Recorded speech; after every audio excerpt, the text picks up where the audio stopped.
दिन आधुनिक युग में इस 21वीं शताब्दी में इनकी बहुत ज्यादा महत्व बढ़ गया है, क्योंकि ये जो हमें प्रेजेंट करता है हम उसी पर विश्वास करते हैं। ऐसा कोई भी नहीं है जिसके घर में टीवी ना चलता हो, जिसके घर में अखबार ना आता हो, जो फेसबुक पर ना हो। और बहुत सारी देश विदेश में घटने वाली जो घटनाएं हैं हमें वो घर बैठे ही आराम से हम अपने फोन से ही सारी जो इन्फॉर्मेशन वो कलेक्ट कर लेते हैं। तो बहुत बड़ी भूमिका है। अब भूमिका की बात करें तो वो कैसी होनी चाहिए, वो पॉजिटिव होनी चाहिए। यानी कि जो मीडिया है उसे रिश्वत लेकर या गलत चीज पेश नहीं करनी चाहिए, बल्कि उसकी पॉजिटिव उसका रोल निभाना चाहिए। उसको जो विमेन्स हैं, जो महिलाएं, उनकी सशक्त छवि को पेश करना चाहिए, यानी कि जो पावरफुल उसकी इमेज है उसको प्रेजेंट करना चाहिए। जो लिंग आधारित समस्याएं हैं, चाहे डोमेस्टिक वायलेंस की है, चाहे फीमेल फर्टिसाइड यानी कन्या भ्रूण हत्या की है, चाहे हम उसको सेक्सुअल हरासमेंट की लगा लीजिए, या फिर पीसीपीएनडीटी एक्ट है जो कन्या को पहले ही मार दिया जाता है।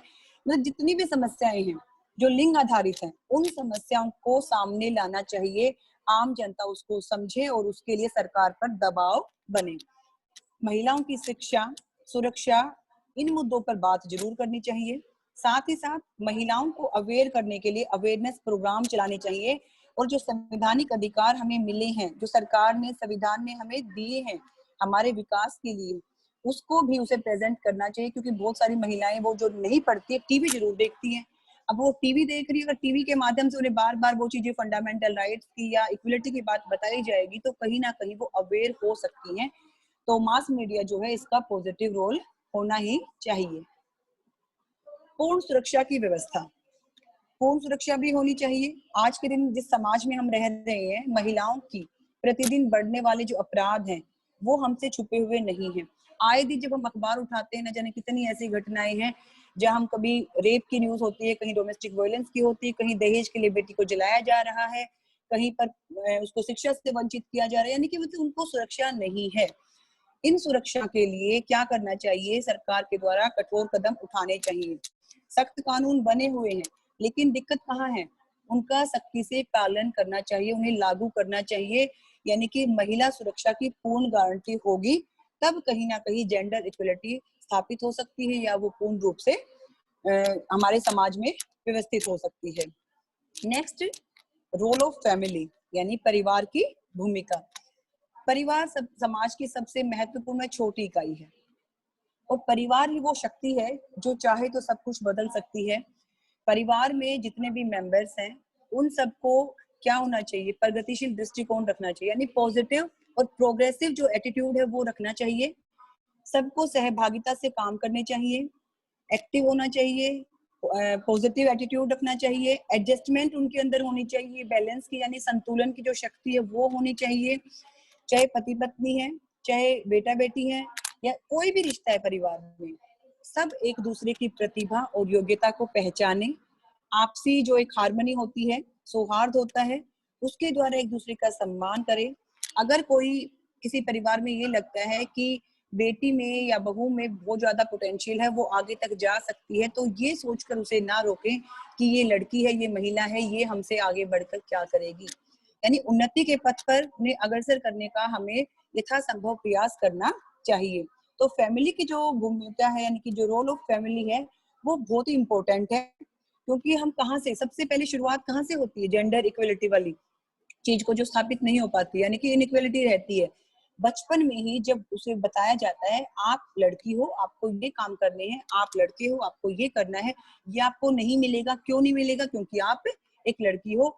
ये अधिकार आपका नहीं है। क्यों नहीं मिलेगा? क्योंकि आप एक महिला हो। यानी कि शुरुआत कहाँ से हुई? परिवार से हुई। तो परिवार की बहुत महत्वपूर्ण भूमिका है। यदि परिवार चाहे तो लिंग समानता बिल्कुल आसानी से, सरलता से स्थापित हो सकती है।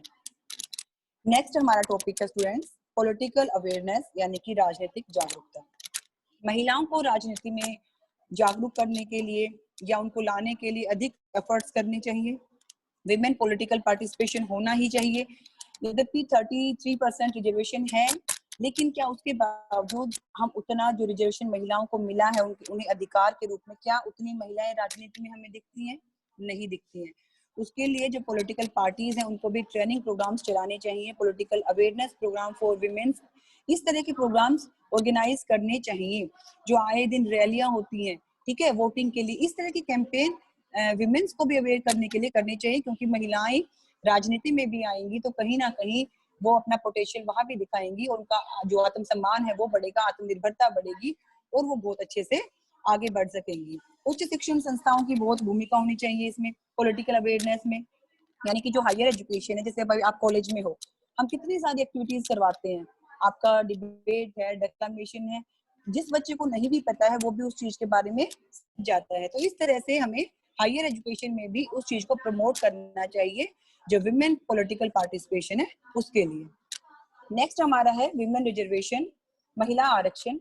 चाहे वो आरक्षण सरकारी नौकरियों में है, चाहे वो आरक्षण आपकी पॉलिटिक्स में है, या बहुत सारी ऐसी सरकार के द्वारा कुछ विशेष योजनाएं चलाई जाती हैं जहां पर कि महिलाओं के लिए रिजर्व सीट रखी जाती है इकोनॉमिक पॉलिसीज में, तो उसका बेनिफिट भी महिलाओं को जरूर उठाना चाहिए, उन्हें प्रमोट करना चाहिए, ताकि वो एक किस्म से उनके लिए अधिकार हैं, उनके लिए अवसर हैं, उन अवसर और अधिकारों को वो प्राप्त करें और अपना आत्मसम्मान बनाए रखें। महिला संगठनों का विकास, जो ऑर्गेनाइजेशन है किसके रिगार्डिंग, विमेन्स के रिगार्डिंग, उनको भी अधिक विकसित करना चाहिए। ये गवर्नमेंट भी हो सकता है और नॉन गवर्नमेंट भी हो सकता है, यानी जो एनजीओ वगैरह होती है उस रूप में भी होता है। जैसे राष्ट्रीय महिला आयोग है, बाल विकास और महिला कल्याण जो डिपार्टमेंट है, ये क्या है, ये गवर्नमेंट वाले हैं। तो बहुत सारे नॉन गवर्नमेंट भी हो सकते हैं, क्योंकि ये किससे संबंधित मुद्दों पर बात करेंगी, महिला सुरक्षा, महिला शिक्षा, महिला विकास से संबंधित बात करेंगी। तो इस तरह की ऑर्गेनाइजेशंस जरूर होनी चाहिए और होने के साथ उन्हें अपनी भूमिका अच्छे से निभानी चाहिए जेंडर इक्वलिटी को लाने के लिए। नेक्स्ट हम कह सकते हैं आत्मविश्वास को जगाना, इंक्रीज ऑफ सेल्फ कॉन्फिडेंस। आत्मविश्वास कल भी हमने क्लास में डिस्कस किया था, एक ऐसी शक्ति है, एक ऐसी अंदर से आने वाली शक्ति है जो असंभव को संभव बना देती है। यानी आत्मविश्वास के बल पर आप पूरे जगत को जीत सकते हो, आप अपने पोटेंशियल को बाहर ला सकते हो, जो आपकी पॉजिटिव एनर्जी है उसको अपनाते हुए, आपकी एबिलिटीज को अपनाते हुए आप हर क्षेत्र में अपना कमाल दिखा सकते हो। क्योंकि देखिए, लड़कों को तो अवसर ज्यादा मिलते हैं, जहां लड़कियों को नहीं मिलते हैं, यदि उनको वो अवसर दिए जाएं तो कहीं ना कहीं उनका जो सेल्फ कॉन्फिडेंस है वो बढ़ेगा और आत्मविश्वास के बल पर वो प्रत्येक क्षेत्र में, आर्थिक, सामाजिक, धार्मिक, राजनीतिक, हर क्षेत्र में अपना लोहा मनवाएंगी और कहीं ना कहीं वो इक्वल अपॉर्चुनिटीज का प्रयोग करके अपने जीवन को सरल और सुखद बनाएंगी। कुछ और सजेशंस या हम कहें कि कुछ और तरीके भी हो सकते हैं जेंडर इक्वलिटी को प्राप्त करने के। अधिकारों के प्रति जागरूकता। अधिकार कई तरह के होते हैं, जैसे कल भी हम डिस्कस कर रहे थे, आज फिर हम डिस्कस कर रहे हैं ह्यूमन राइट्स, यानी मानव अधिकार, जो यूएनओ के द्वारा प्रोवाइड कराए गए 1948 में, कि पूरे विश्व में चाहे कोई अमीर है चाहे कोई गरीब है, महिला है पुरुष है, विकसित राष्ट्र है विकासशील राष्ट्र है, सभी को ये मानव अधिकार अवश्य ही मिलने चाहिए, क्योंकि मानव अधिकार व्यक्ति के विकास के लिए बेहद आवश्यक है। उसमें आपका राइट टू फ्रीडम आ जाता है, राइट टू इक्वलिटी, मतलब हर प्रकार का अधिकार, स्वतंत्रता का, समानता का, धर्म से संबंधित आगे बढ़ने का, शिक्षा का। तो उन मानव अधिकारों के प्रति हमें जागरूक करना पड़ेगा, महिलाओं को भी और पुरुषों को भी। साथ ही अगर मैं भारत की बात करूं, भारत में क्या है, फंडामेंटल राइट्स, जब भारत स्वतंत्र हुआ तब से लेकर तभी जो हमने एक लंबे वर्षों की जो गुलामी सही थी, जो हमारे अधिकार हमसे छीन लिए गए थे, उन अधिकारों को प्रदान करने के लिए संविधान सभा के द्वारा मौलिक अधिकारों को शामिल किया गया था। वो पहले 7 थे, लेकिन आज के दिन हम 6 मौलिक अधिकारों को प्राप्त करते हैं और उनका प्रयोग करते हैं। लेकिन उनका प्रयोग कब करोगे, जब आपको अवेयरनेस होगी कि ये फंडामेंटल राइट्स हैं और इनका मैं प्रयोग करके अपना विकास कर सकती हूँ। हमारे भारतीय संविधान में भाग 3 में मौलिक अधिकारों का वर्णन किया गया है, 6 प्रकार के हैं। तो वो सारे के सारे जो अधिकार हैं, चाहे वो धार्मिक स्वतंत्रता का अधिकार है, चाहे वो शोषण के विरुद्ध है, स्वतंत्रता का है, समानता का है, या किसी भी हालत में अगर आपसे ये उपरोक्त अधिकार छीन लिए जाते हैं, उनकी प्रोटेक्शन के लिए आप कोर्ट में जा सकते हो, ये भी आपका एक अधिकार है। तो इस तरह से हमें अधिकारों के प्रति महिलाओं को और साथ ही पुरुषों को भी जागरूक करना पड़ेगा। तो हम कह सकते हैं कि जो एक संकीर्ण सोच है उसे भी खत्म करनी होगी। संकीर्ण सोच क्या होती है, नैरो माइंडेड जिसे हम कहते हैं, जो मतलब बहुत दूर तक नहीं देख पाता, यानी कि वो सिर्फ सीमित अपनी परंपराओं में, अपनी रूढ़ियों में ही चिपका रहता है और नई सोच को, पॉजिटिव सोच को चेंज नहीं चाहता, यानी परिवर्तन वो नहीं चाहता, जैसा चल रहा है वो उसी में खुश होता है। तो इस संकीर्ण सोच को हमें स्टूडेंट्स खत्म करना होगा। अगर इस संकीर्ण सोच को हम खत्म करेंगे तो हम बेटियों को, महिलाओं को अधिक अवसर देंगे, खुश होकर देंगे, और कहीं ना कहीं भारत में जेंडर इक्वलिटी स्थापित होगी, यानी कि लिंग समानता को प्राप्त किया जा सकता है। एक लास्ट और टॉपिक हम डिस्कस करेंगे, सामाजिक बुराइयों को समाप्त करना। सामाजिक बुराई कौन कौन सी हो सकती है? दहेज प्रथा है, बाल विवाह है, बलात्कार है, सेक्सुअल हरासमेंट है, डोमेस्टिक वायलेंस है, फीमेल फेटिसाइड है, लड़कियों को शिक्षा ना देना, ये सारी क्या है? ये सामाजिक बुराइयां हैं।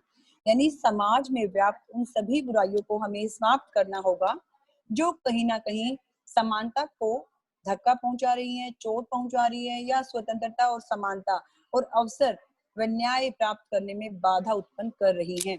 तो इस तरह से ये कुछ उपाय हैं जिसको अपना कर के हम क्या कर सकते हैं? लिंग समानता को प्राप्त कर सकते हैं। We believe in gender equality, अर्थात हम विश्वास करते हैं लिंग समानता में, जेंडर इक्वलिटी में। क्यों करते हैं? यदि हम विश्वास करेंगे तभी हम आगे बढ़ेंगे, तभी हमारी सोच बदलेगी, देश बदलेगा, भारत बदलेगा, और जो ये समाज में व्याप्त बुराइयां हैं, जो भेदभाव है बेटा बेटी में, महिला पुरुष में, ये समाप्त हो पाएगा।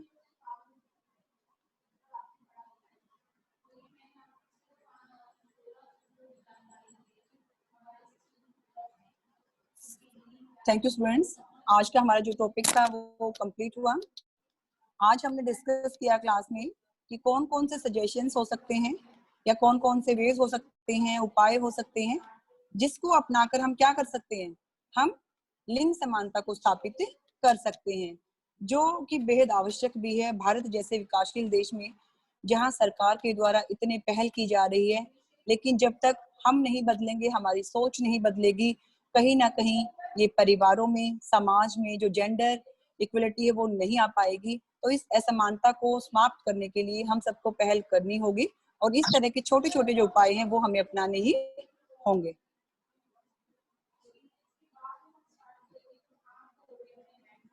प्रियंका, अटेंडेंस ले लेना बच्चे एक बार। मैम इसमें एक और सजेशन आई थिंक ऐड करना चाहिए। हाँ जी, हाँ जी बच्चे, अभी बात करते हैं, एक बार अटेंडेंस ले लेते हैं बेटा, बिल्कुल करेंगे।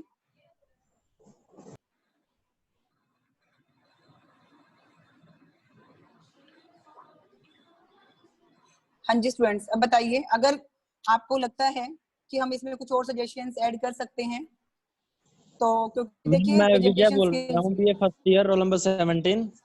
हाँ जी बेटे बोलिए।